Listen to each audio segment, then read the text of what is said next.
Hello, everybody, and welcome back to another exciting edition of Edpuzzle Lecture Notes. Today's daily objectives. Number 1, be able to fill out a monohybrid Punnett square to calculate genotypic and phenotypic ratios. Now, if you have no idea what that means, don't worry about it. By the end of this Edpuzzle, if you don't know what that means, definitely worry about it, because if you don't know how to do these Punnett squares, good luck in this unit. And number 2, it was the same as one of our objectives in our first lecture in this unit, genetics. Define these key terms. You have to know these key terms or you will not be able to do any of the other problems that are coming up later today and later on this week and next week. The terms are gene. What is an allele? What is a genotype? What is a phenotype? What is a trait?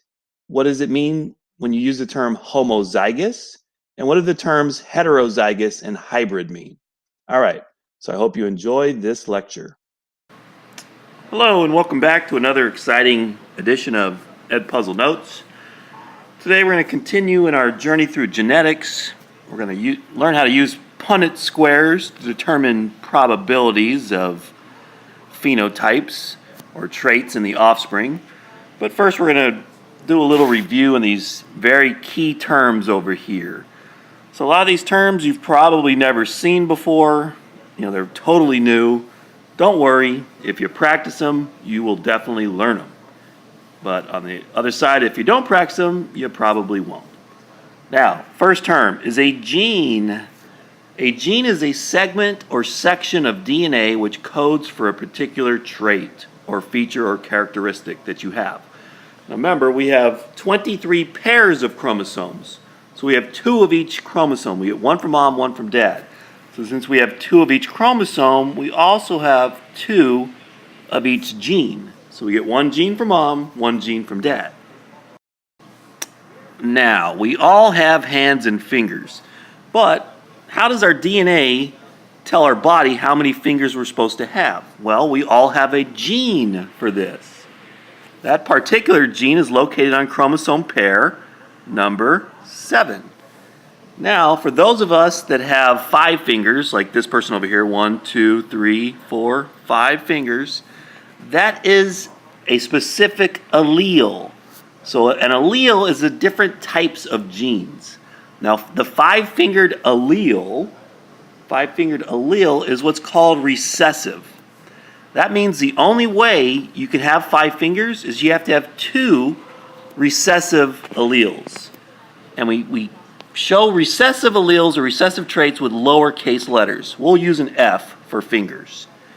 Now, over here, you can see this person actually has 6 fingers.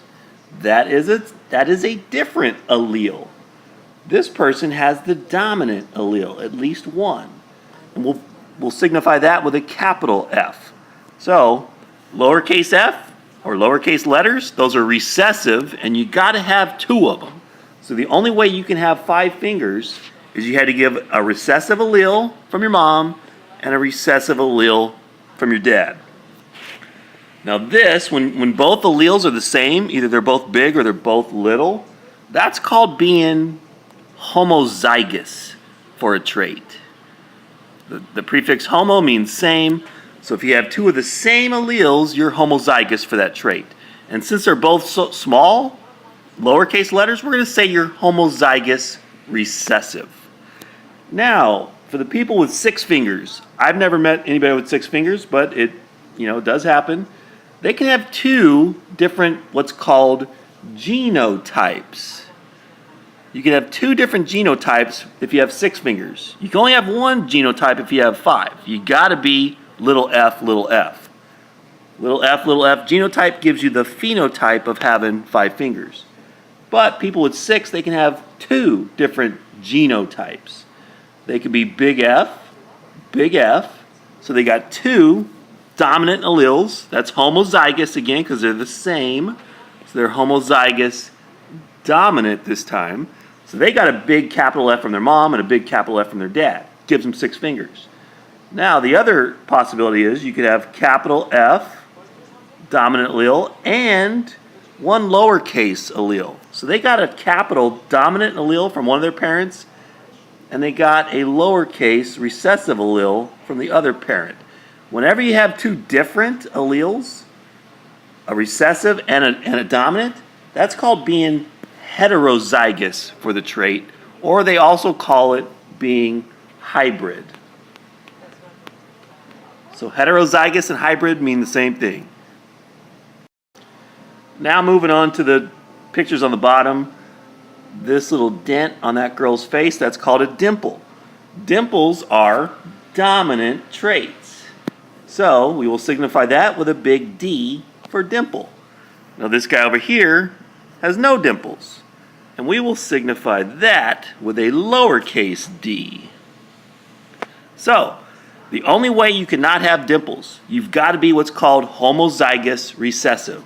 You got to have two little d's in order to not have dimples. That would be your genotype. So the only genotype you can have to not have dimples is homozygous recessive or little d, little d. Now remember, those of us that do have dimples, not me, but those of you guys, if you do have dimples, you can have two different types of genotypes. You could be big D, big D. So you got the dimpled allele from both parents, or you could be big D, little d. So you got one dimpled allele, the dominant allele from one of the parents, right there, and you got the recessive no dimple allele from your other parent. But it doesn't matter, since it's dominant. Whenever you have, it doesn't matter if you have two dominant alleles or just one. These two right here will have the same phenotype of having dimples. So it doesn't matter if you have two big D's, that doesn't mean like you have more dimples or your dimples are deeper. No, they're the same. You can have two dominant alleles or just one. Doesn't matter, you still have the same phenotype of having dimples. All right, on to the Punnett squares. So Punnett squares, you use them to help determine the probability of different genotypes and phenotypes in the offspring of two parent organisms. So probability, what is probability? These are obviously quarters, and I'm guessing you've probably flipped a quarter to see if it's heads or tails. Well, the probability of that is 1/2, or 50%. It's 50% chance of flipping a heads or flipping a tails. But what if you flip two coins at once? Now what are the chances of both of them being heads, or both of them being tails, or having one with the heads and one with the tails? What are those probabilities? So remember, in genetics, when we make our gametes, we only give one of our chromosomes to our gamete. We don't give both. We don't give both pairs. We just give one of the two. So this Punnett square is going to help to determine what's the probability of giving different traits in your kids, like dimples or blue eyes or 6 fingers or whatever. So this is how it works. Whenever you flip a coin, you know there's only two outcomes that can happen. You can get a heads or you can get a tails. So, same thing with our genes, our alleles. There's only two options. We can give the one from our mom that we got from our mom, or we can give the one we got from our dad. So, if we flip a coin, we can get a heads or we can get a tails. When we flip the second coin, it's the same options. You can get heads or you can get tails. It's not going to land on its side and stay balanced and not be neither head or tails. It's going to be one of those. So with these Punnett squares, all you do is you fill in the boxes. First you put the two possible outcomes on the sides, and then you just fill in the boxes. So this box would be H, 2 heads. This box over here, you bring the H this way and the T comes down. So it'll be H, T, heads and tails. Same thing with this box. We'll bring the heads from way up there and the T's right there, heads and tails. And this very bottom right box, the T comes all the way down, and this T comes across. It's going to be tails, tails. Now all you do is you count them up. What are the chances of both quarters being heads? Well, there's one that's head, and that's it. 1 out of 4 chance you will get both of them heads. What are the chances of getting heads, 1 heads and 1 tails? Well, there's 1 right there, and there's 1 right there. So that is 2 out of 4, or 1/2, or 50%, whatever you want to, however you want to say it, means the same thing, are going to be 1 heads, 1 tails. And last, what are the chances of just getting 2 of them with tails? Well, there's only 1 out of 4 boxes has tails, tails. So that goes back to 1 out of 4 chance of getting a tails, and the other quarter being a tails. So that's how it works. But remember, we're not going to be using coin flips. We're going to be using genes or alleles. Okay, now we'll try one for real. So here we're going to cross 2 little rabbits. A black rabbit with a white rabbit. Now, remember, both these guys have 2 genes for these 2 alleles for their traits, for their color. And they got it from their parent rabbits. You know, their parents gave them their black fur or their white fur. Now, in this case, the black fur is dominant, big B. Lowercase b is for white. It is recessive. So we should know the genotype of the white rabbit right off the bat. Because the only way you can be a white rabbit is you got to have 2 recessive alleles, little b, little b. Now we're going to cross that with a homozygous dominant black rabbit. Homozygous tells us that both letters are the same, and since it's black, we know it's going to be, they're both going to be big. So we're going to cross big B, cross with a homozygous recessive or little b, little b. Now all you do is, so that's step 1, figure out the genotype of the parents. So we got that. Step 2 is just filling out the box. So you're going to put these alleles, doesn't matter if you put them on the top or on the sides, you just got to make sure you keep them together. The big B, I'm going to bring them over here and put them on this side. So we're going to put big B. That is this guy's 2 possible alleles. Now he has the same, so all his alleles are the same. They're both big B. Same thing with the white guy up here. We're going to put its alleles right here. Little b. And then it's just filling in the boxes. Capital B, lowercase. I always say big B, little b, big B, little b, big B, little b. Genotypic ratio. That's just the ratio of all the different genotypes that we get. Now, if you notice, they're all the same. All 4 boxes, 1, 2, 3, and 4, have the same genotype of big B, little b. So our genotypic ratio, 4 out of 4, or 100%, are going to have the genotype of big B, little b.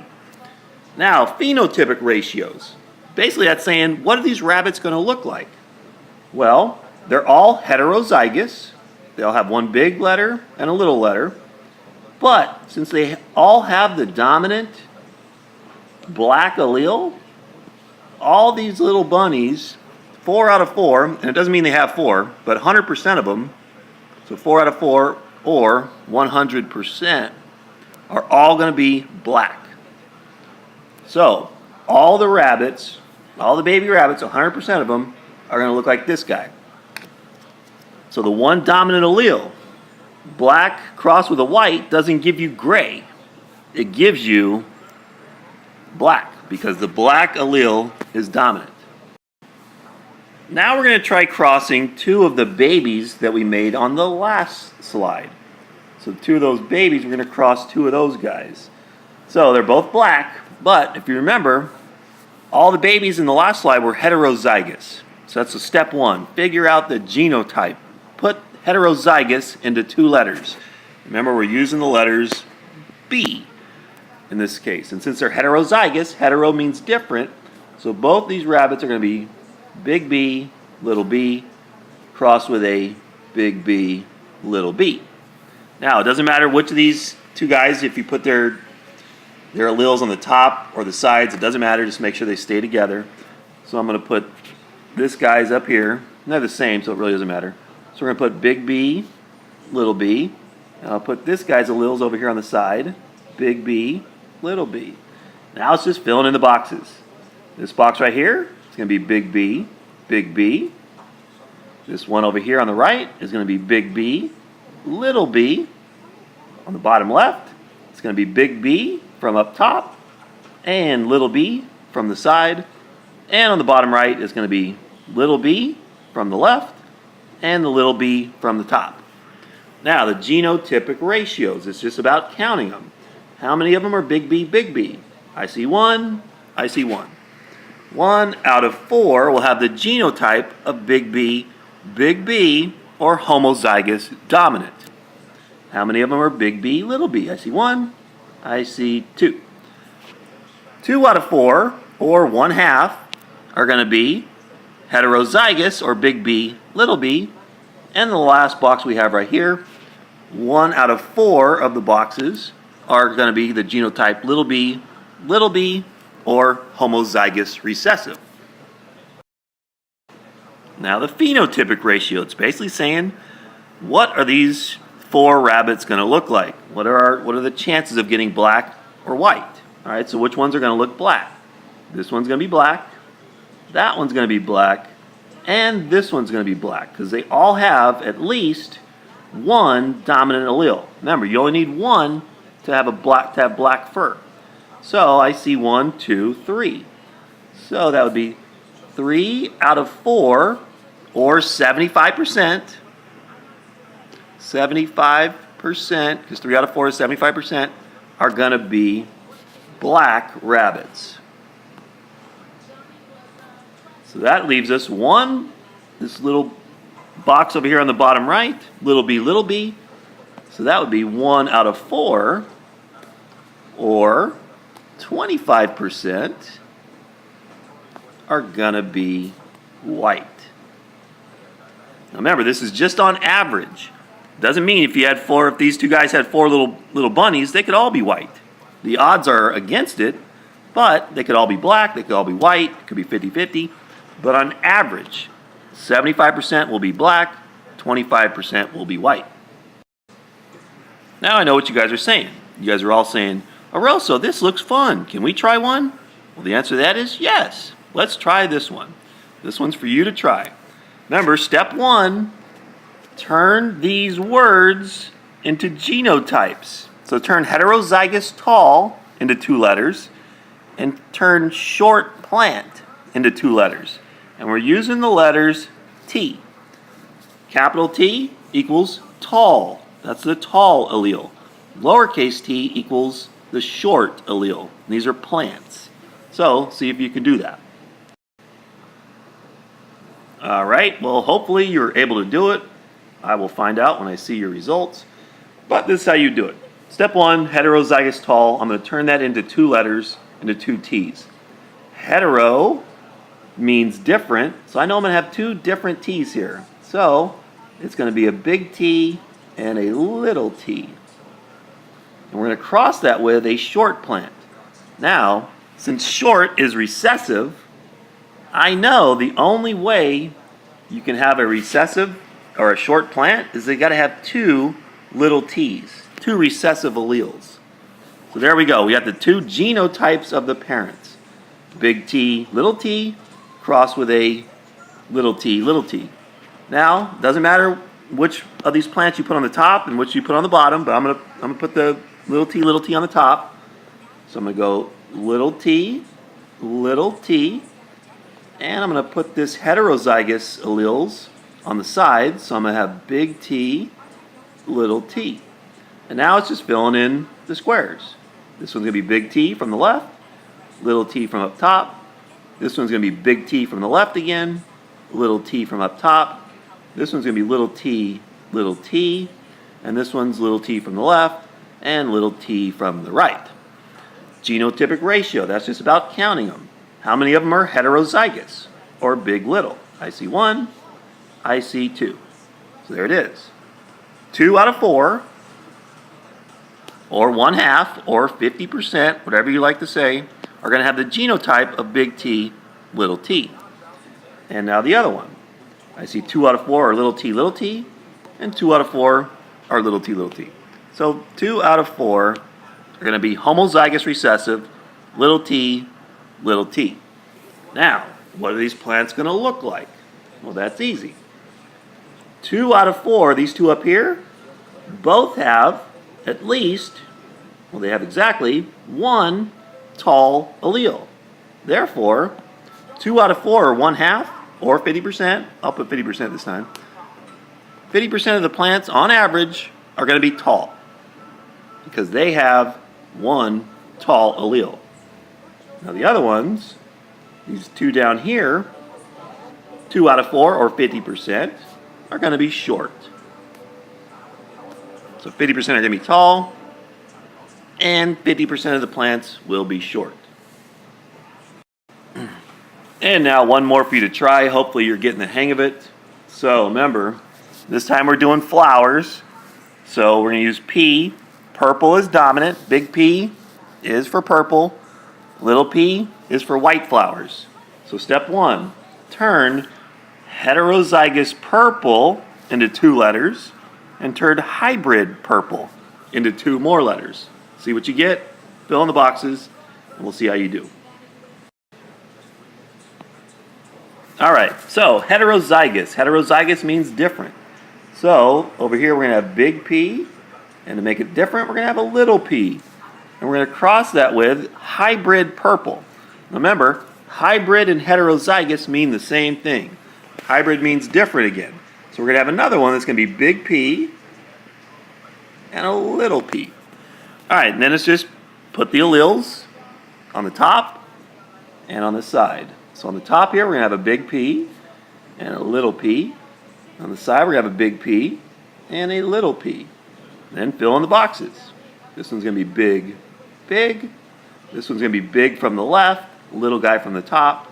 This guy's going to be big from the top, little guy from the left. And this guy's going to be little, little.